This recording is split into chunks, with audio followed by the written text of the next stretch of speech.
saludando.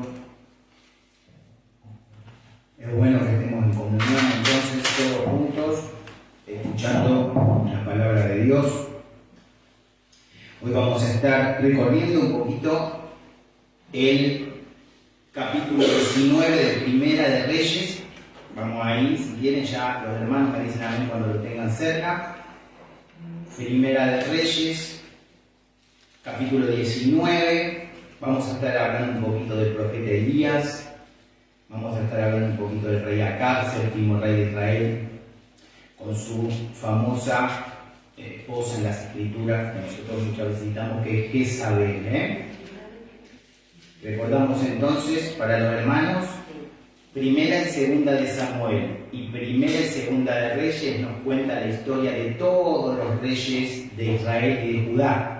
Cuando ustedes quieran decir, bueno, me voy a leer a los reyes, ¿qué reyes hubo en Israel y Judá? Primera y Segunda de Samuel, Primera y Segunda de Reyes.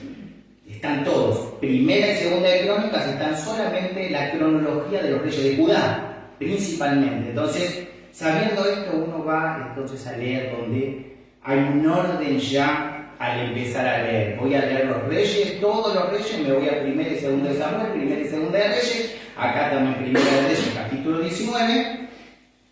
Está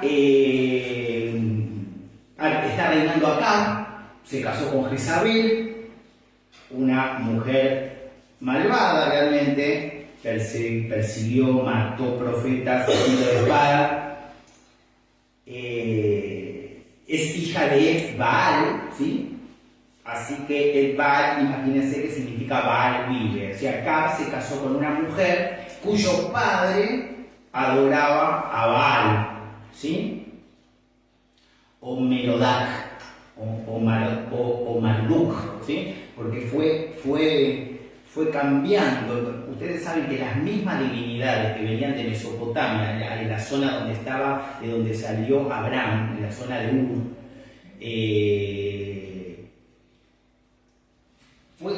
las divinidades desde ahí ya fueron cambiando de nombres y fueron cambiando también como de tipo de adoración. Más o menos las mantenían. Por ejemplo, en Mesopotamia, la diosa Astoret, por ejemplo, que es la esposa de Baal, se llamaba Ishtar o Ishtar. Pero esto lo fue tomando el pueblo de Israel y fueron adorando y teniendo a dioses ajenos.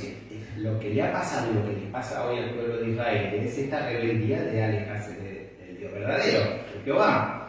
Entonces, para que usted se ubique, estamos con el séptimo rey de Israel, con Acab, que hizo una macana de entrada, se casó con Jezabel. Y no se tendría que haber casado, pero se casó igual.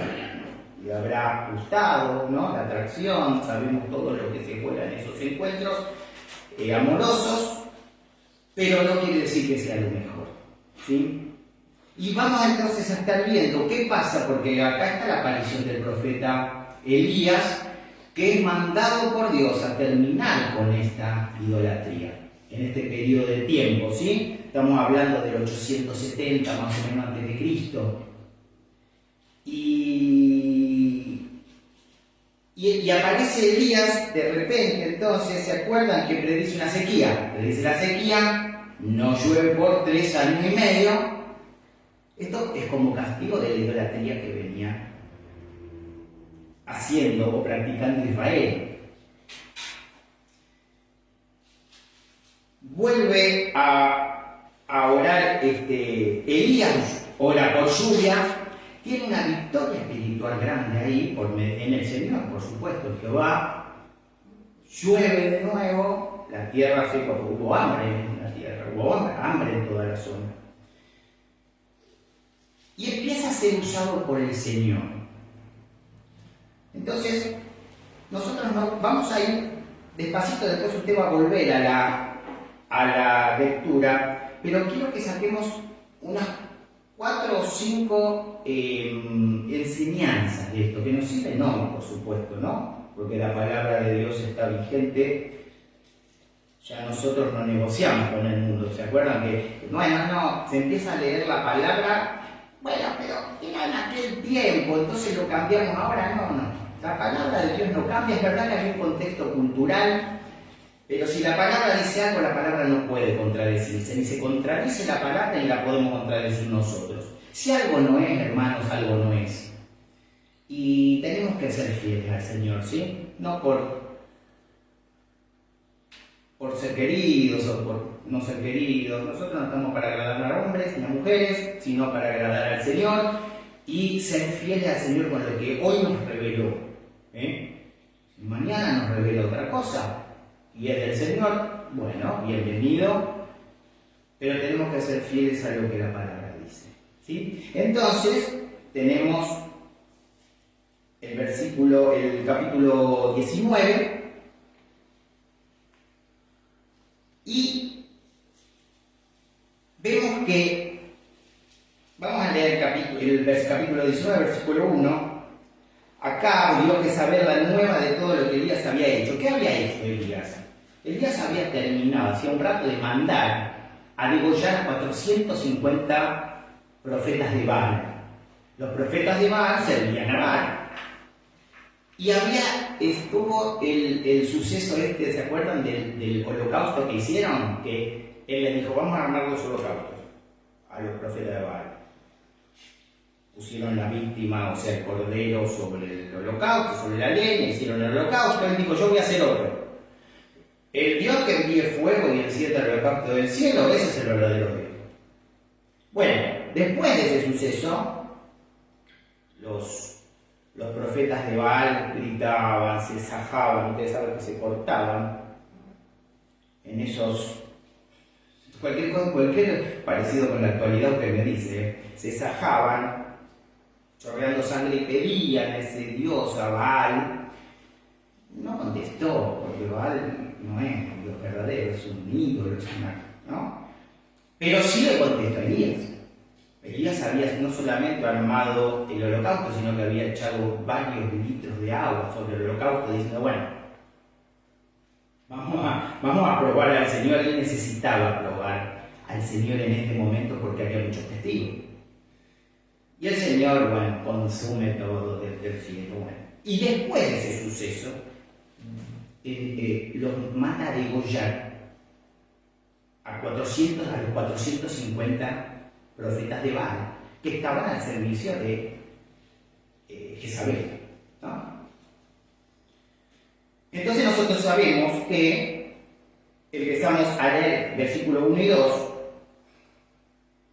y dice que acá dio a Jezabel la nueva de todo lo que Elías había hecho, de cómo había matado a espada a todos los profetas, a los 450 profetas de Baal. Había 450 y había 400 más de Acera, de otra divinidad femenina, ¿sí? Que generalmente clavaban un palo de madera junto a la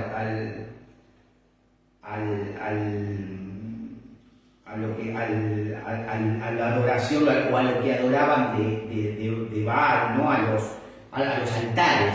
¿Vieron cuando pasamos acá que vemos altares a los Pitoquín? Bueno, son lo mismo, pero lo armaban a Acera y a Baal y a Astoret, ¿sí? Imagínense el Señor con esta situación de Israel, ¿no? Entonces, para que tengamos esta imagen en la mente, en nuestro corazón, y nos saquemos toda distracción, Jezabel, ¿qué dice en el versículo 2? Acá, Jezabel había sido anunciada por Acab. Ustedes saben que acá en la construcción gramatical del hebreo no se perdió ningún detalle. Jezabel estaba muy mal, porque había sido desacreditado su dominio, había sido desacreditado su poder.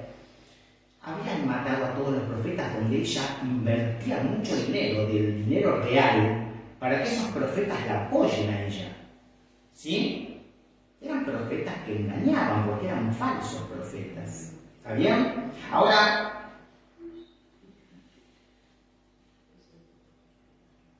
cuando ella entonces le dan todos los detalles, en el versículo 2, entonces envió Jezabel a Elías un mensajero, diciendo, así me hagan los dioses y aún me añadan, si mañana a estas horas yo no he puesto tu persona como la de uno de ellos. Acá hace como una promesa, le manda un mensajero a Elías y le dice, mira, ya, vas a terminar, si Dios no termina antes conmigo, ¿sí? Vas a terminar como ellos. Bueno, y acá empieza toda una historia donde yo quiero que empecemos a sacar también algunas conclusiones. Jezabel lo menos que hizo fue reconocer que estaba equivocada. Primera condición, ¿no? Fíjese que hubo un gran, y ella escucha, un gran milagro, el Señor se manifestó de una forma terrible, pero ella no se arrepintió, ¿sí?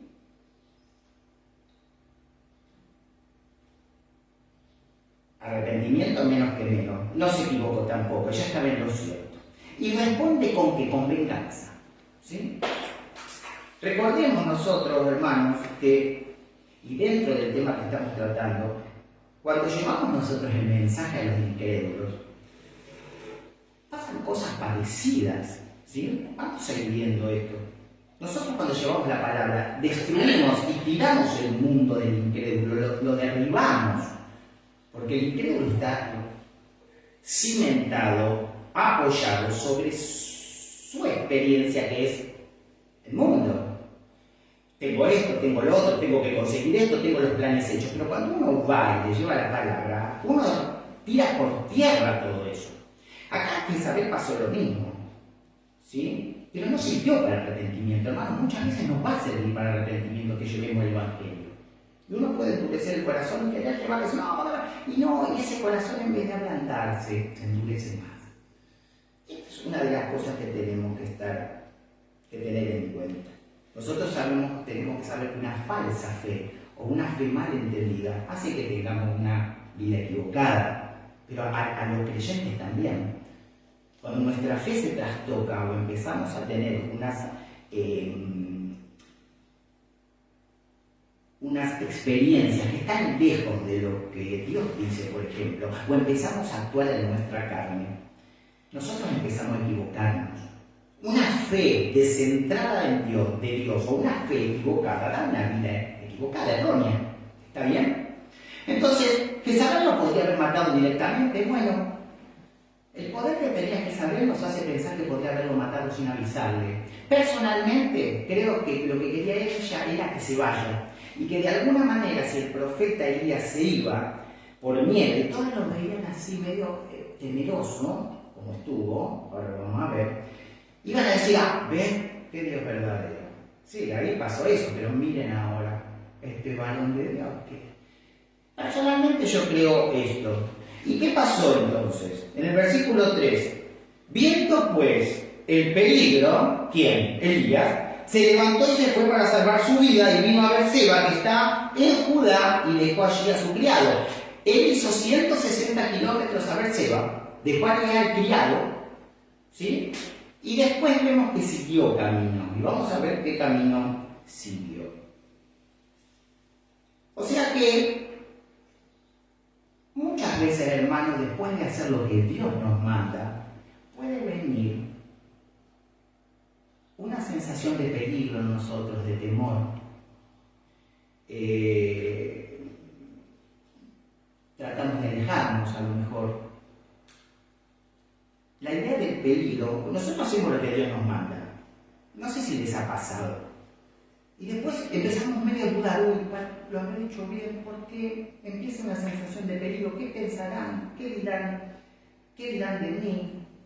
Y en este sentido estaba, y esta sensación era la que estaba derribando y seguía derribando la fe de Elías.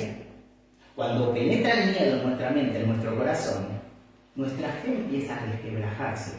No es que no creemos en Dios, pero empieza a haber una fe que está medio diluida. ¿Ustedes se imaginan la victoria espiritual de Elías y la confirmación del Señor con ese milagro cuando le lanza el fuego y le enciende y le consume todo el holocausto? ¿Ustedes se imaginan la victoria espiritual de Elías en el Señor cuando ora para agua, para que llueva, y llueve después de 3 años y medio? ¿Qué pasa con Elías que después de tener esa fortaleza en el Señor, este varón está temblando porque una mujer lo amenaza? ¿Qué es lo que pasa? Que un varón de Dios, en este caso varón o una mujer de Dios, puede estar temblando después de la manifestación del Señor en su vida. Y nos pasa, hermanos, tenemos temores. ¿Qué pasará? ¿Qué dirán? Y esto es lo que le estaba pasando a Elías, versículo 4. Y él se fue por el desierto un día de camino y vino y se sentó debajo de un enebro, es como un arbusto que da mucha sombra, y deseando que morirse, dijo: basta ya, oh Jehová, quítame la vida, pues no soy yo mejor que mis padres. Impresionante. Imagínense Elías caminando con esta sensación, inclusive pensando que estaba todo mal porque él había pecado, porque era pecador y porque dice: no soy igual que mis padres. Allá se hacían unas ideas raras, como soy pecador, yo no soy igual, yo soy igual que mis padres, quítame la vida, está todo mal, todo está mal. Menos mal que el Señor no le escuchó esta oración, y si le escuchó no se la concedió, porque Elías no pasa por muerte. Elías es arrebatado en un torbellino, ¿recuerdan?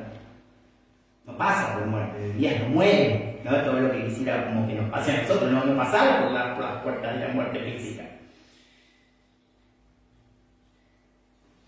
Y quería morirse, ¿no? A veces, hermanos, queremos rendirnos.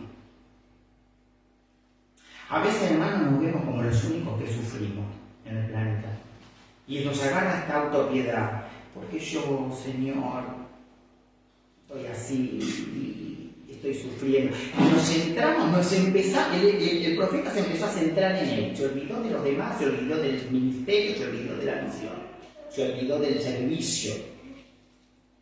O quisiéramos morir o quisiéramos dormir y despertarnos y que el Señor haya arreglado todo, ¿no? Y empieza el miedo. No hay salida, no hay solución. Ahora, lo que había pasado en el Monte Carmelo no había pasado tampoco, según Elías, de la forma que tendría que haber pasado. Hay algo ahí que Elías dice: mire, pasó esto, está bueno, está bien, pero no cubrió mis expectativas. Entonces yo entro en una depresión y me voy y digo: bueno, y tomo la posición de víctima y de autopiedad, que no nos sirve para nada. Porque yo, el único que sirvo, nadie me ayuda. ¿Sí? Sabía que Jezabel iba a cumplir eso. Primera de Reyes 18, usted se va un poquito más atrás, 18:13.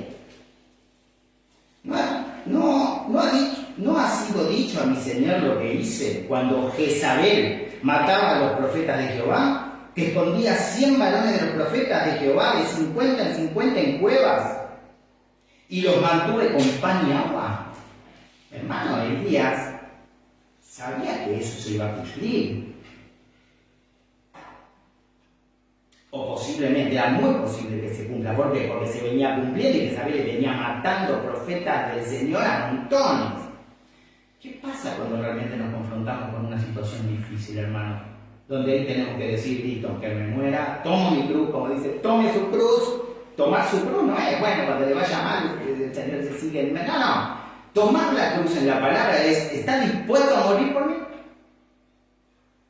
¿Está dispuesto? Acá Elías le podría preguntar: Elías, ¿qué haces acá? ¿Estás dispuesto a morir por mí o no? Y Elías no estaba dispuesto a morir. Tenía miedo, como tuvo miedo Pedro, que temblaba ante una mujer que le dijo: vos estabas con ellos. Y Pedro sabía y había vivido con el Señor mucho tiempo. ¿Qué nos pasa en esos momentos, hermanos, donde hacemos lo que el Señor nos manda, pero nos agarra tanto miedo? Versículo 5 al 7, y echándose debajo del enebro, fíjense ustedes, se quedó dormido y aquí luego un ángel le tocó y le dijo: levántate y come. Miren, el Señor muestra el amor al sostenerlo físicamente y al alentarlo a Elías. Le manda un ángel que le dé de comer, ¿sí? Lo alimenta 2 veces, hermano. A veces lo mejor que espiritualmente podemos hacer es comer bien, hermano, estar alimentados. dejar la ansiedad de lado, dormir, comer, fortalecernos físicamente. Mira, ya el Señor lo primero que hizo es fortalecerlo físicamente y lo animó. A veces lo más espiritual que podemos hacer es descansar y comer como corresponde y olvidarnos de tantas cosas a la vez, de entrar en esa ansiedad donde viene un cansancio crónico que es difícil después de dejar y de abandonar, porque se vuelve difícil la fatiga, ¿sí? Que está y está. Y usted dice, pero dormí 20 horas y sigo igual. Sí, va a seguir igual, porque cuando se cansó mucho el cuerpo, ¿se acuerda cuando el Señor nos promete que curarte, dar alivio para nuestras almas, no para nuestro cuerpo? Los pensamientos, el alma, pensamientos, voluntad y emociones también se desordenan. Duermo 50 horas, pero no estoy bien. No, porque usted entró en una corriente donde ya sobrepasó su normal cansancio del cuerpo y es ahora su alma la que está cansada. Y el Señor nos dice, yo les prometo que quiero curar vuestras almas, aliviarlos, lleven mi yugo, ¿se acuerdan? Bueno, no nos olvidemos de las enseñanzas, hermano.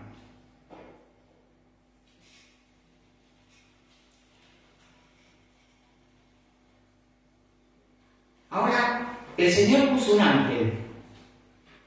Mire, el Señor pone a quien quiere.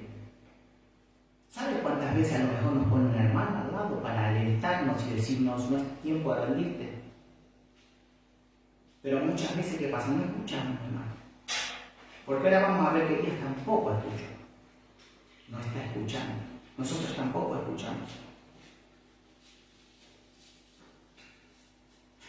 Puede haber alguien que el Señor ponga a tu lado y te diga, mira, aunque hayas tenido muchas luchas y aunque estés ahora en lucha, no te rindas, seguí adelante. Dios va a cumplir su propósito en vos. Tiene que cumplir su propósito en vos.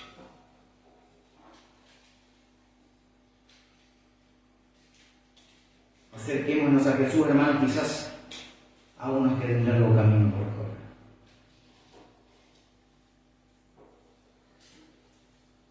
Y el versículo 7, y volviendo el ángel de Jehová la segunda vez, lo tocó diciendo, levántate y come, porque el largo camino te resta.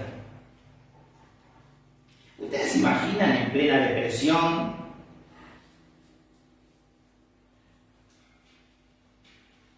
sin ganas de nada, cuando uno dice abandono todo, no sirvo más, como hizo un momento el profeta Jeremías? El Señor se ocupa, el Señor está atento a nosotros, nos da de comer, nos sostiene, nos dice tranquilos, estoy con ustedes, estoy con vos. Y a veces tampoco alcanza, hermanos, porque al profeta Elías no le está alcanzando esto. Y empieza un recorrido de 40 días y 40 noches hasta el monte Horeb o el monte del Sinaí.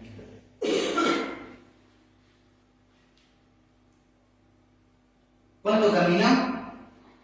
320 kilómetros más. ¿Qué pasaba con Elías? ¿Qué le pasaba a Elías? Ahora imagínense esto, la palabra no nos dice que lo sustentó y le dio alimento durante los 40 días y 40 noches. Fíjense la fortaleza que le dio el Señor en ese alimento y en ese ánimo que Elías cubre los 40 días por 40 noches sin alimento, porque la palabra no lo dice. Y cuando llega a Horeb, cuando llega al monte Sinaí, ¿qué hace? Se mete en una cueva. Donde había estado ahí Moisés esperando y hablando con Dios, que también estuvo 40 días y 40 noches en el monte, esperando instrucción. Se mete en una cueva. A veces, hermano, lo que necesitamos es instrucción del Señor. Necesitamos estar en silencio, caminando, orando, leyendo su palabra, para que el Señor nos sustente y que el Señor nos prepare. Porque les digo algo, por más que nos sintamos deprimidos, hechos quebrados, no vamos a abandonar el camino. ¿Por qué? Porque el Señor nos sostiene. Y el que abandona el camino, hermanos, porque no era del Señor. Por lo tanto, si somos del Señor, tenemos que evitar esa autopiedad, tenemos que caminar en el Señor. Acá Elías necesitaría instrucción. Y el Señor lo estuvo instruyendo durante 40 días y 40 noches. Yo creo que Elías ni sabía que hacía bien, porque en esos momentos uno no piensa bien. Cuando usted escucha a una mujer o a un varón muy angustiado, no puede tomar decisiones. Le pregunta hasta lo mínimo que tiene que hacer. ¿Lo hago así? ¿Te parece bien? ¿Pero qué hago? ¿Vos qué harías? ¿Lo hago? Y yo creo que el profeta Elías estaba en esta situación. Estaba pasando este desierto. Mire, cuando sentimos miedo, cuando queremos rendirnos, cuando queremos alejarnos, Él se acerca para preguntarnos algo. Seguimos en el versículo 9. Allí se metió una cueva donde pasó la noche y vino a él palabra de Jehová, el cual le dijo, ¿qué le dijo? ¿Qué haces aquí? ¿Se imaginan al Señor? Porque nosotros podemos ser medios, a veces hasta brutos, ¿sí? ¿Qué haces acá, Elías? Pero el Señor, me imagino con qué bondad, pero también con qué firmeza, le dijo, ¿qué haces aquí, Elías? Como diciendo, Elías, ¿qué haces aquí? Y acá podemos suponer, no es bueno suponer en la palabra de Dios, porque no lo dice, pero está donde tendrías que estar. ¿Qué haces aquí, Elías? Por supuesto el Señor sabía lo que hacía ahí. Y le pregunta, ¿qué estás haciendo?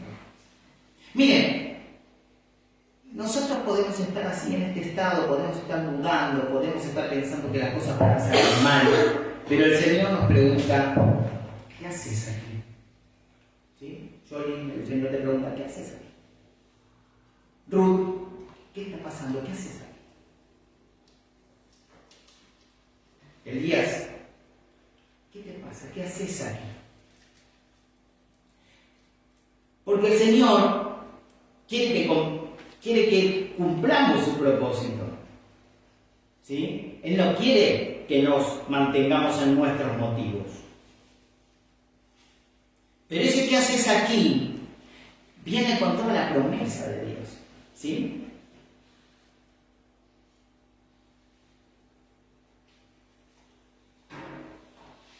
En el versículo 10.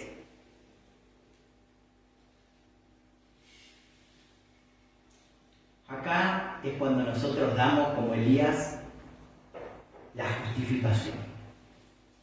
Elías, ¿qué haces acá? Dice Hernán, ¿qué haces aquí? Entonces Elías dice, he sentido un vivo celo por Jehová, Dios de los ejércitos, porque los hijos de Israel han dejado tu pacto, han derribado tus altares y han matado a espada tus profetas, y solo yo he quedado, y me buscan para quitarme la vida. Esto se lo vuelve a decir usted cuando lea de nuevo la palabra 2 veces, porque el Señor le pregunta 2 veces lo mismo. Mira, hay algo que hacía sentirse bien a Elías hablando con Dios. Porque la segunda vez que Dios le dice, Elías, ¿qué haces acá? Él les dice exactamente las mismas palabras. Yo creo, hermanos, que necesitamos a veces hablar con Dios como un amigo, en serio. Porque a veces la oración se vuelve tan formal. Bueno, hasta hay un orden. Las gracias, perdón por los pecados y arrepentimiento, o intercesión. Ahora, ¿qué pasa cuando derramamos nuestro corazón? Fíjense que acá no hay un orden de oración. Elías le dice, me está pasando esto. Y el Señor le va a mostrar que lo que le estaba pasando a Elías está equivocado. Y el Señor nos va a mostrar la mayoría de las veces que lo que nos está pasando estamos equivocados. ¿Saben por qué? Porque Él está respaldándonos. Por lo que salga todo mal, hay que ver si es todo mal para Él. Entonces, miren, nosotros cuando estamos en esta situación sentimos que estamos más solos que lo que estamos.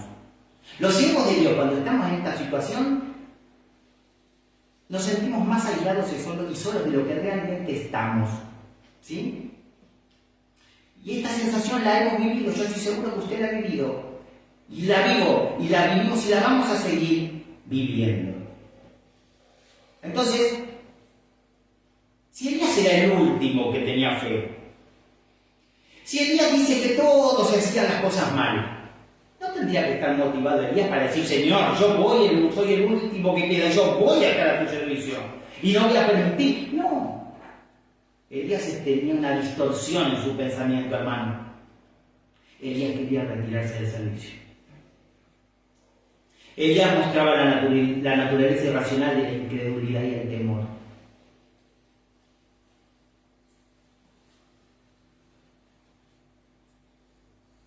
Ahora, fíjese que el Señor le dice, salí.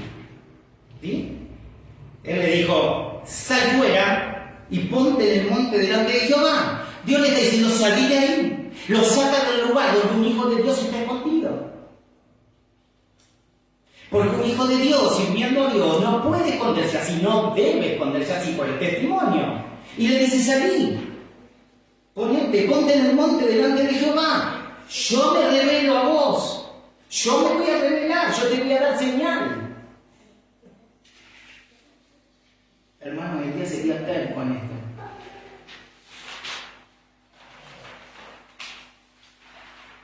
Versículo 13, y cuando lo oyó, Elías cubrió su rostro con su manto y salió y se puso a la puerta de la cueva. Hermano, Elías no salió. ¿Qué está pasando con la fe de Elías?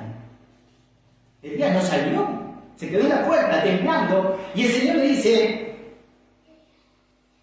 salí, que yo te voy a dar revelación, que yo te voy a instruir, que yo te voy a guiar, que yo te sostengo.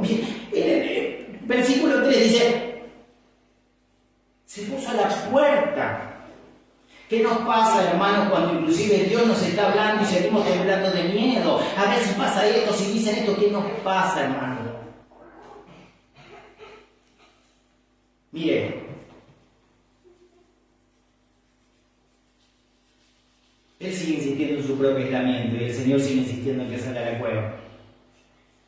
Y acá le hace la primera refutación de su teoría, de su raciocinio, de su idea. Porque nos forjamos ideas. Y miren lo que le dice en Primera de Reyes, seguimos en el capítulo 19, versículo 18. Y yo haré que queden en Israel 7.000 cuyas rodillas no se doblaron ante Baal y cuyas bocas no lo besaron. Gloria a Dios. ¿Se acuerdan? Y solo yo he quedado. Y me guardo y digo, Señor, solo yo he quedado. Ustedes saben que el número 7 es muy simbólico en las Escrituras. Acá 7.000 no son 7.000, son muchísimos más. Qué hermoso. Lo refuta. Tenemos que ver, hermano, que cuando nosotros empezamos a tener pensamientos y analizar la situación, podemos estar equivocados. Seguramente vamos a estar equivocados. Y acá el Señor le da la señal y le dice, yo voy a hacer esto. Pero después le dice algo más. Le dice a Elías que ahora comienza un nuevo tiempo en su vida. Que después de la tormenta, que después del miedo, empieza un servicio renovado. Como el salmista David allá, en la idea del transgresor de sus caminos, ¿recuerdan? ¿Y qué hace? Dentro del capítulo 19, Primera de Reyes, versículo 15. Y le dijo a Jehová, ve, vuélvete por tu camino, por el desierto de Damasco, y llegarás y ungirás a Hazael por rey de Siria. 16. A Jehú, hijo de Nimsi, ungirás por rey sobre Israel. Y a Eliseo, hijo de Safat, de Abel-Meholah, ungirás para que sea profeta en tu lugar. Mira, hermano, ¿qué hace acá? Le da tarea. Le da tarea. Le da tarea para que él salga de sí mismo, deje de mirar su ombligo y empiece a mirar a otros y empiece a servir a Dios. Dios necesitaba que él haga la voluntad de Dios, no su voluntad. Ahora Elías está regresando sin temor, con una tarea. Ya está adoctrinado, tuvo una relación personal con Dios a solas, estuvo meditando en la palabra de Dios y vuelve sin temor. Vuelve a hacer la tarea que Dios le dio. Vuelve también sabiendo que no es tan importante como él creía. Yo solo, todos los demás, no cree ninguno. Se da cuenta que él solo es un instrumento más en la mano de Dios. No, ya no se cree tan importante. Ahora miren, por estos tres hombres que él dice, haced esta tarea, el Señor llevó a cabo la ejecución de los adoradores de Baal que había comenzado por medio de Elías. Elías era un eslabón más en la cadena. La obra continuará según la voluntad de Dios. Pero miren todo lo que tiene que pasar el profeta.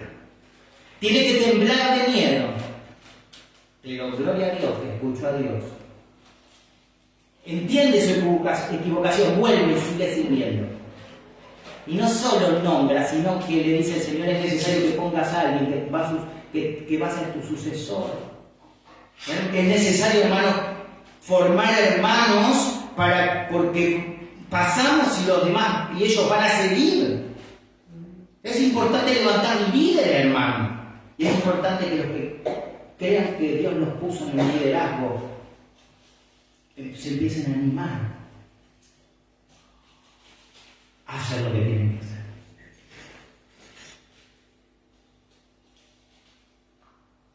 No estaba muy convencido Elías de poner el sucesor Eliseo. Por algo el Señor se lo marca acá. Vas a poner a Eliseo como tu sucesor. Elías estaba muy centrado en él, hermano. Estaba con mucho ego, pero temblando de miedo. Y vamos a ver algo, miren, para cerrar.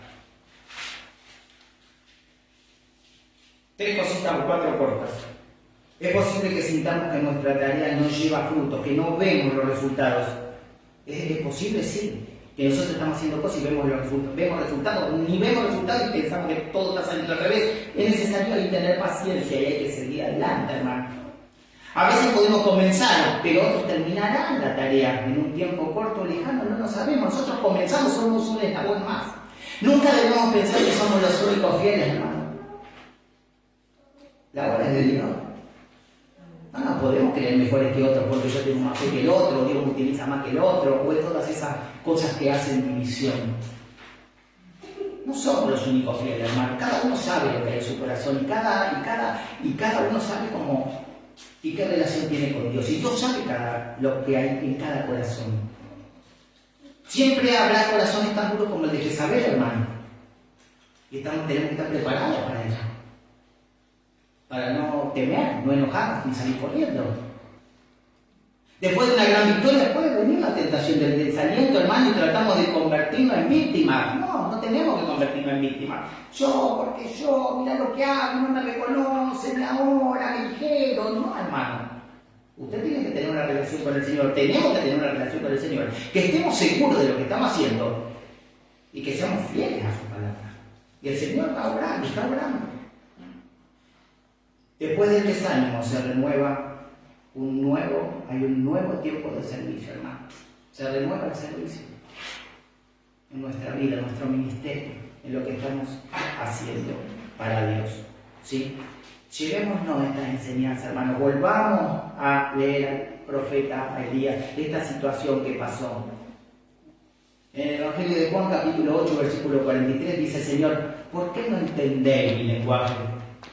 ¿Por qué no podéis escuchar mi palabra? Y un poquito después dice: y a mí no me creéis porque digo la verdad. Porque digo la verdad, no me estás creyendo, no me crees. Y nos pasa, hermanos, ¿por qué no entendemos a veces el lenguaje de Dios, de Jesús? ¿Por qué no podemos escuchar su palabra? Que a lo mejor lleva por medio de un hermano, por medio de un líder, por medio de un hermano, por medio de una vecina que esté en el Señor, o cuando comemos acá una hamburguesa.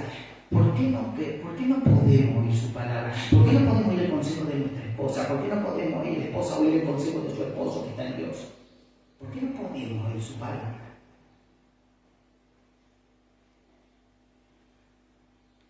El Señor nos dice que no nos dará una carga que no podamos soportar en 1 Corintios, capítulo 10, versículo 13, hermano. No nos pongamos a tener lástima de nosotros mismos, ¿sí? Vamos a pensar en esta enseñanza que nos deja el Señor en su palabra. Vamos a orar. Padre Santo, Dios mío, gracias porque tú has traído palabra. Señor, tú has traído esta experiencia en la vida, Señor, del profeta Elías, tu siervo, Dios mío. Pero esta palabra está vigente para nosotros, oh Señor. Nosotros disponemos nuestro corazón, Señor, para servirte, Señor. Para cuando temblemos de miedo, Señor, no meternos en una cueva, hablar con vos, Señor. Que nos instruyas, Dios mío. Queremos perder el miedo, queremos servirte, Señor. Queremos estar bien, queremos hacer lo que te agrada, Dios mío. Aunque a veces cuesten cosas, Señor. Las cosas no salen como queremos, Dios mío. Pero este ejemplo del profeta nos da, Señor, la fortaleza para saber que un servicio renovado está cerca, Dios mío. Gracias, Señor, nosotros nos quedamos en tus manos. Gracias por tu Hijo Jesucristo. En el nombre santo y poderoso del Señor Jesús. Amén y amén. Amén.